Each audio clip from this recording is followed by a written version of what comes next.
Carmel ಧ್ಯಾನ ದೈನಂದಿನ ವಾಚನಗಳ ಮೇಲಿನ ಧ್ಯಾನ. ಮೇ 26ನೇ ತಾರೀಕು ಗುರುವಾರ. ಯೋಹಾನನು ಬರೆದ ಶುಭ ಸಂದೇಶದಿಂದ ವಾಚನ. ಅಧ್ಯಾಯ 16, ವಾಕ್ಯಗಳು 16ರಿಂದ 20 ತನಕ. ಆ ಕಾಲದಲ್ಲಿ ಯೇಸು ತಮ್ಮ ಶಿಷ್ಯರಿಗೆ ಹೀಗೆಂದರು: ಸ್ವಲ್ಪ ಕಾಲದ ನಂತರ ನೀವು ನನ್ನನ್ನು ಕಾಣಲಾರಿರಿ, ಅನಂತರ ಸ್ವಲ್ಪ ಕಾಲ ಕಳೆಯುತ್ತಲೇ ನನ್ನನ್ನು ಪುನಃ ಕಾಣುವಿರಿ. ಇದನ್ನು ಕೇಳಿದ ಕೆಲವರು ಶಿಷ್ಯರು, ಇದೇನು ಇವರು ಹೇಳುತ್ತಿರುವುದು?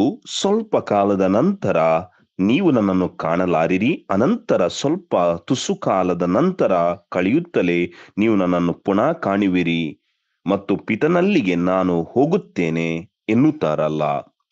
ಸ್ವಲ್ಪ ಕಾಲ ಎಂದರೇನು? ಇವರ ಮಾತೇ ನಮಗೆ ಅರ್ಥವಾಗುತ್ತಿಲ್ಲವಲ್ಲ ಎಂದು ತಮ್ಮ ಒಳಗೆ ಮಾತನಾಡತೊಡಗಿದರು. ಯೇಸು ತಮ್ಮಲ್ಲಿ ಅವರು ವಿಚಾರಿಸಬೇಕೆಂದಿದ್ದನ್ನು ತಿಳಿದುಕೊಂಡು, ಸ್ವಲ್ಪ ಕಾಲದ ನಂತರ ನೀವು ನನ್ನನ್ನು ಕಾಣಲಾರಿರಿ, ಅನಂತರ ಸ್ವಲ್ಪ ಕಾಲ ಕಳೆಯುತ್ತಲೇ ನನ್ನನ್ನು ಪುನಃ ಕಾಣುವಿರಿ ಎಂದು ನಾನು ಹೇಳಿದ್ದನ್ನು ಕುರಿತು ನಿಮ್ಮಲ್ಲಿಯೇ ನೀವು ಚರ್ಚಿಸುತ್ತಿರುವುದು ಏಕೆ? ನಾನು ನಿಮಗೆ ಸತ್ಯವಾಗಿ ಹೇಳುತ್ತೇನೆ, ನೀವು ಅತ್ತು ಗೋಳಾಡುವಿರಿ, ಲೋಕವಾದರೂ ನಕ್ಕು ನಲಿದಾಡುವುದು. ನೀವು ದುಃಖ ಪಡುವಿರಿ, ಆದರೆ ನಿಮ್ಮ ದುಃಖ ಆನಂದವಾಗಿ ಮಾರ್ಪಡುವುದು. ಪ್ರಭುವಿನ ಶುಭ ಸಂದೇಶವಿದು.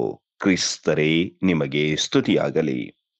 ಕಾರ್ಮೆಲ್ ಧ್ಯಾನವನ್ನು ಆಲಿಸುವ ಪ್ರೀತಿಯ ಸಹೋದರ ಮತ್ತು ಸಹೋದರಿ, ಇವತ್ತಿನ ಶುಭ ಸಂದೇಶದಲ್ಲಿ ಯೇಸು ಹೇಳುತ್ತಾರೆ, ಸ್ವಲ್ಪ ಕಾಲದ ನಂತರ ನೀವು ನನ್ನನ್ನು ಕಾಣಲಾರಿ, ಅನಂತರ ಪುನಃ ನೀವು ನನ್ನನ್ನು ಕಾಣುವಿರಿ. ನೀವು ಅತ್ತುಗೋಳಾಡುವಿರಿ, ದುಃಖ ಪಡುವಿರಿ, ಲೋಕವು ನಕ್ಕು ನಲಿದಾಡುವುದು, ಆದರೆ ನಿಮ್ಮ ದುಃಖ ಪುನಃ ಆನಂದವಾಗಿ ಮಾರ್ಪಡುವುದು. ಪ್ರಿಯರೇ, ಸ್ವಲ್ಪ ಕಾಲದ ನಂತರ ಅಂದರೆ ಯೇಸು ತಮ್ಮ ಅಗಲಿಕೆಯನ್ನು ಅಥವಾ ತಾನು ಹೋಗಬೇಕಾದ ದಾರಿಯ ಬಗ್ಗೆ ತಮ್ಮ ಶಿಷ್ಯರಿಗೆ ಬದುಕಿರುವಾಗಲೇ ತಿಳಿಯಪಡಿಸುತ್ತಾರೆ. ಅವರ ಅಗಲುವಿಕೆ ಶಿಷ್ಯರಿಗೆ ತಮ್ಮ ಗುರುವಿನ ಅಗಲುವಿಕೆ ದುಃಖದ ಸಂಗತಿ. ಖಂಡಿತ ಬೇಡ್ಕೊಳ್ಳುವ ಸಮಯ, ಸನ್ನಿಧ ಸಮಯ, ಎಲ್ಲರಿಗೂ ದುಃಖವನ್ನು ತರುವ ಸಮಯ. ತಮ್ಮೊಂದಿಗೆ ಜೀವಿಸಿದ ಆ ಶಿಷ್ಯರಿಗೆ ದುಃಖವನ್ನು ತರುವ ಸಮಯ. ಆದರೆ ಆ ದುಃಖ ಶಾಶ್ವತವಲ್ಲ. ತುಸು ಕಾಲ, ಸ್ವಲ್ಪ ಕಾಲ ಅಂದರೆ ಶಾಶ್ವತವಲ್ಲ, ಟೆಂಪರರಿ. ಅದು ಬಹಳ ಮುಖ್ಯ. ಯೇಸು ನಮ್ಮನ್ನು ಅಗಲುತ್ತಾರೆ. ಲೋಕದ ದೃಷ್ಟಿಯಲ್ಲಿ ಅದು ಅಲ್ಪ ಕಾಲ. ಅವರ ಅಗಲುವಿಕೆ ಶಾಶ್ವತವಾಗಿ ನಮ್ಮಲ್ಲಿ ನೆಲೆಸಲು, ಅವರ ಅಗಲುವಿಕೆ ನಮ್ಮಲ್ಲಿ ಬಂದು ಶಾಶ್ವತವಾಗಿ ಜೀವಿಸಲು. ಅದಕ್ಕಾಗಿ ಕರ್ತರ ಕೊನೆಯ ಭೋಜನದಲ್ಲಿ ಈ ಒಂದು ಪ್ರಸಂಗವನ್ನು ಯೇಸು ತಮ್ಮ ಶಿಷ್ಯರ ಮುಂದೆ ಇಡುತ್ತಾರೆ. ಅದೇ ಕೊನೆಯ ಭೋಜನದಲ್ಲಿ ತಮ್ಮ ಅಗಲುವಿಕೆಯನ್ನು ಅವರು ಮಾತನಾಡುವಾಗ ಅವರ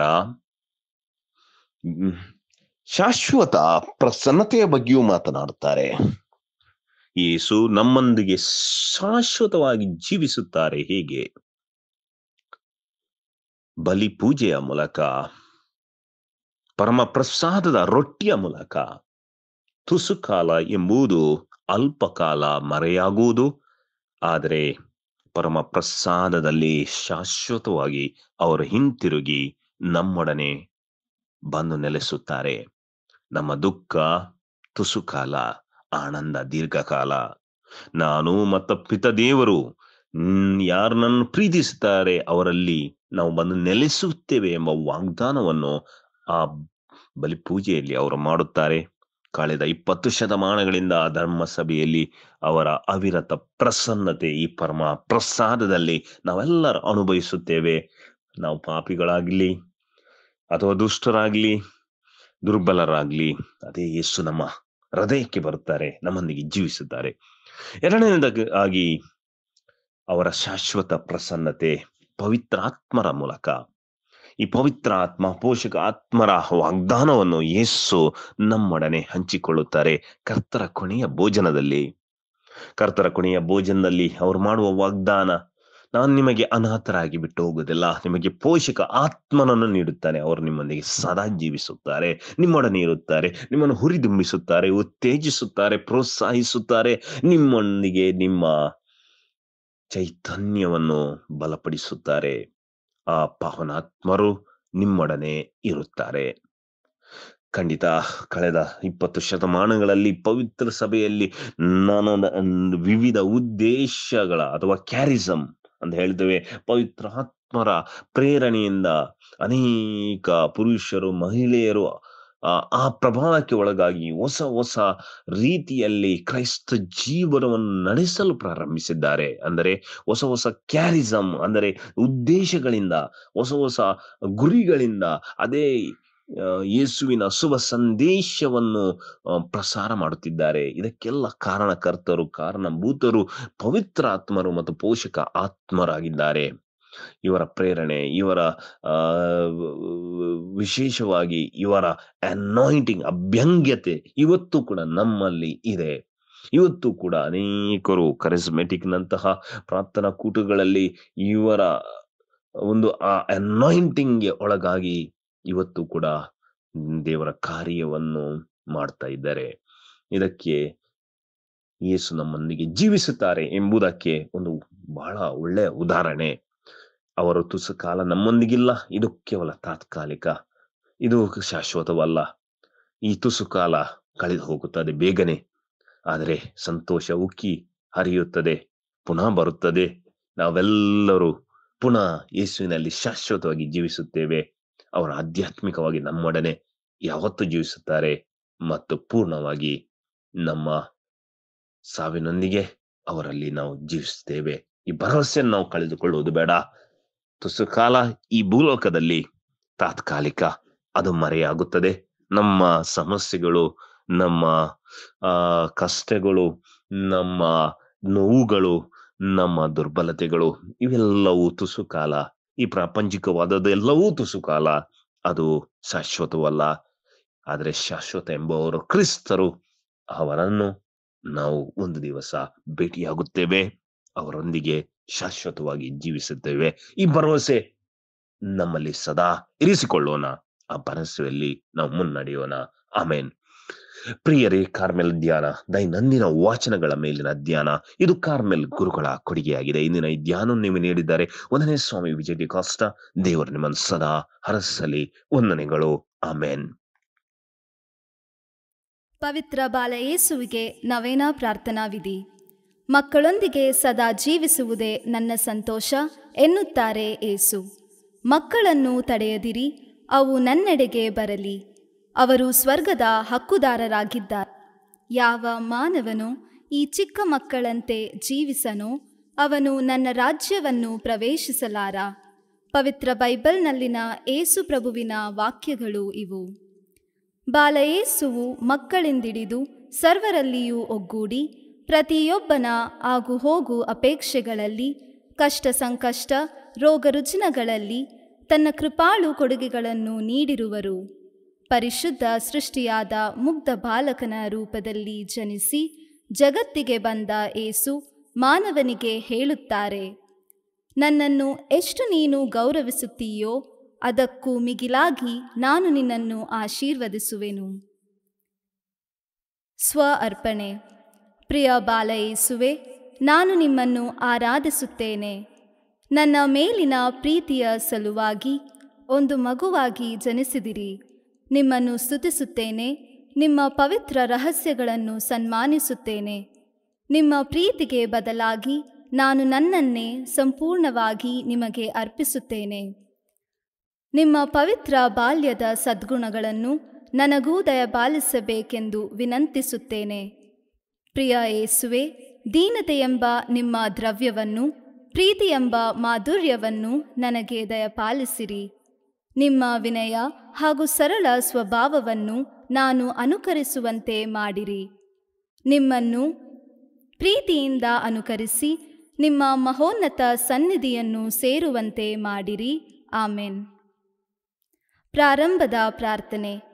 ಏಸುವೆ, ಕೇಳಿರಿ ಕೊಡಲಾಗುವುದು, ಹುಡುಕಿರಿ ಸಿಕ್ಕುವುದು, ತಟ್ಟಿರಿ ತೆರೆಯಲಾಗುವುದು ಎಂದು ಹೇಳಿದ್ದೀರಿ. ನಿಮ್ಮ ಮಾತೆ ಪರಿಶುದ್ಧ ಮರಿಯಮ್ಮನವರ ಮುಖಾಂತರ ನನಗೆ ಈ ವರವನ್ನು ದಯಪಾಲಿಸಬೇಕೆಂದು ವಿನಯದಿಂದ ಕೇಳುತ್ತಾ, ಹುಡುಕುತ್ತಾ, ತಟ್ಟುತ್ತಾ ತಮ್ಮಲ್ಲಿಗೆ ಬಂದಿರುತ್ತೇನೆ. ಏಸುವೆ, ನನ್ನ ಹೆಸರಿನಲ್ಲಿ ನೀವು ಏನನ್ನೂ ಕೇಳಿದರೂ ನನ್ನ ತಂದೆಯು ಅದನ್ನು ದಯಪಾಲಿಸುವರು ಎಂದು ಹೇಳಿದ ಕರ್ತರು ನೀವೇ. ನಮ್ಮ ಮಾತೆ ಪರಿಶುದ್ಧ ಮರಿಯಮ್ಮನವರ ಮುಖಾಂತರ ನನ್ನ ಕೋರಿಕೆಯನ್ನು ನಿಮ್ಮ ತಂದೆಯಾದ ದೇವರಿಗೆ ಒಪ್ಪಿಸುವಂತೆ ವಿನಯದಿಂದ ಬೇಡಿಕೊಳ್ಳುತ್ತೇನೆ. ಏಸುವೆ, ಭೂಮಿ ಆಕಾಶವು ಅಳಿದು ಹೋಗುವುದು, ಆದರೆ ನನ್ನ ವಾಕ್ಯವು ಅಳಿಯಲಾರದು ಎಂದು ನುಡಿದ ಪ್ರಭುವೆ, ನಿಮ್ಮ ಮಾತೆ ಮರಿಯಮ್ಮನವರ ಬಿನ್ನಹಗಳಿಂದ ನನ್ನ ಪ್ರಾರ್ಥನೆ ಈಡೇರುವುದೆಂದು ದೃಢವಾಗಿ ನಂಬುತ್ತೇನೆ. ಪ್ರಾರ್ಥಿಸೋಣ.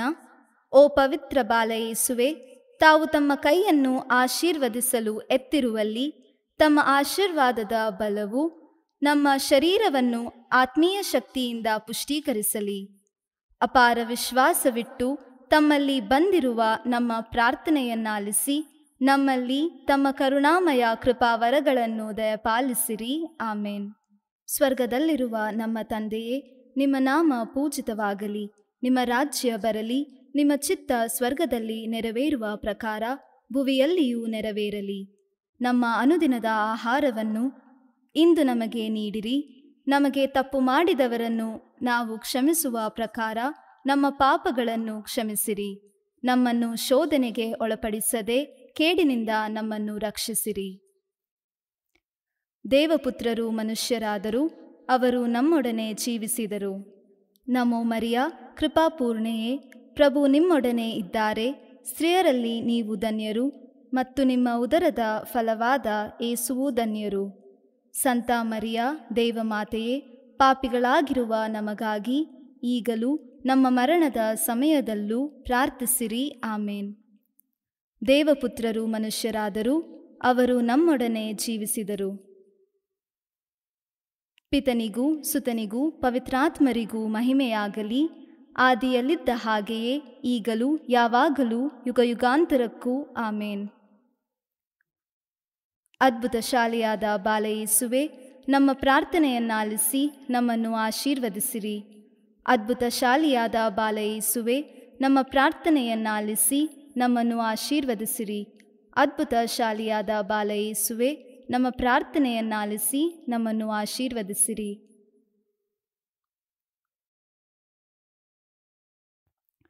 ಬಾಲ ಯೇಸುವಿನಲ್ಲಿ ಪ್ರಾರ್ಥಿಸೋಣ. ಓ ಅದ್ಭುತ ಶಾಲೆಯಾದ ಬಾಲ ಯೇಸುವೆ, ನಾವು ನಿಮ್ಮ ಮುಂದೆ ಸಾಷ್ಟಾಂಗವಾಗಿ ಅಡ್ಡಬಿದ್ದು ನಿಮ್ಮ ಸಹಾಯವನ್ನು ಯಾಚಿಸುತ್ತೇವೆ. ನೊಂದಿರುವ ನಮ್ಮ ರನ್ಮನಗಳ ಮೇಲೆ ನಿಮ್ಮ ಕೃಪಾ ಕಟಾಕ್ಷವನ್ನು ಇರಿಸಿರಿ. ಪ್ರೀತಿಮಯ ಹಾಗೂ ಕರುಣಾಭರಿತ ಹೃದಯವುಳ್ಳ ನೀವು ನಮ್ಮ ದೀನ ಪ್ರಾರ್ಥನೆಗಳಿಂದ ಮನಕರಗಿ ನಾವು ಭಕ್ತಿಯಿಂದ ಕೋರುವ ವರಗಳನ್ನು ದಯಪಾಲಿಸಿರಿ. ನಮಗೆ ಉಂಟಾಗಿರುವ ಅಧೈರ್ಯವನ್ನು ತೊಲಗಿಸಿರಿ. ನಮಗೆ ಬಂದೊದಗಿರುವ ಕಷ್ಟ ಕಾರ್ಪಣ್ಯಗಳನ್ನು ಆಲಿಸಿ ಉಪಕಾರವನ್ನು ಉಪಶಮನವನ್ನು ನೀಡಿರಿ. ನಿಮ್ಮ ಸಹಾಯವನ್ನು ಪಡೆದು ಧನ್ಯರಾದ ನಾವು ಪಿತನೊಂದಿಗೂ ಪವಿತ್ರಾತ್ಮರೊಂದಿಗೂ ಸದಾಕಾಲಕ್ಕೂ ನಿಮ್ಮನ್ನು ಸ್ತುತಿಸುವೆವು. ಆಮೇನ್. ಕೃತಜ್ಞತಾ ಪ್ರಾರ್ಥನೆ. ದಯಾಭರಿತ ಬಾಲ ಯೇಸುವೆ, ನಿಮ್ಮ ಮುಂದೆ ಮೊಣಕಾಲೂರಿ ನನ್ನ ಮೇಲೆ ನೀವು ಸುರಿಸಿದ ಕೃಪಾವರಗಳಿಗಾಗಿ ಮನಪೂರ್ವಕ ವಂದನೆಗಳನ್ನು ಸಲ್ಲಿಸುತ್ತೇನೆ. ನಿಮ್ಮ ಕರುಣೆಯನ್ನು ಯಾವಾಗಲೂ ಸ್ಮರಿಸಿಕೊಂಡು, ನೀವೇ ನನ್ನ ದೇವರು, ನೀವೇ ನನ್ನ ಸಹಾಯಕರು, ನೀವೇ ನನ್ನ ಆಶ್ರಯದಾತರು ಎಂದು ನಿವೇದಿಸುತ್ತೇನೆ. ನಿಮ್ಮ ದಯೆ ಧಾರಾಳತ್ವವನ್ನು ಎಲ್ಲೆಲ್ಲೂ ಸಾರುತ್ತೇನೆ. ನಿಮ್ಮ ಅಪಾರ ಪ್ರೀತಿ ಪರಾಮರಿಕೆ ಸರ್ವರಿಗೂ ಲಭಿಸಲಿ. ನಿಮ್ಮ ಬಾಲ್ಯದ ಭಕ್ತಿ ಮಾನವ ಕೋಟಿಯ ರನ್ಮನಗಳಲ್ಲಿ, ಸರ್ವಧರ್ಮೀಯರಲ್ಲಿ, ಪ್ರತಿ ಮಾನವನ ಹೃದಯದಲ್ಲಿ ಆಳವಾಗಿ ಬೇರೂರಲಿ. ನಿಮ್ಮ ಸಹಾಯವನ್ನು ಪಡೆದವರೆಲ್ಲರೂ ನಿಮ್ಮ ಪವಿತ್ರ ಬಾಲ್ಯಕ್ಕೆ ಪ್ರಣಾಮಗಳನ್ನು ಸಲ್ಲಿಸಿ ನಿಮ್ಮನ್ನು ಸದಾಕಾಲಕ್ಕೂ ಸ್ತುತಿಸಿ ಮಹಿಮೆಪಡಿಸಲಿ. ಆಮೇನ್.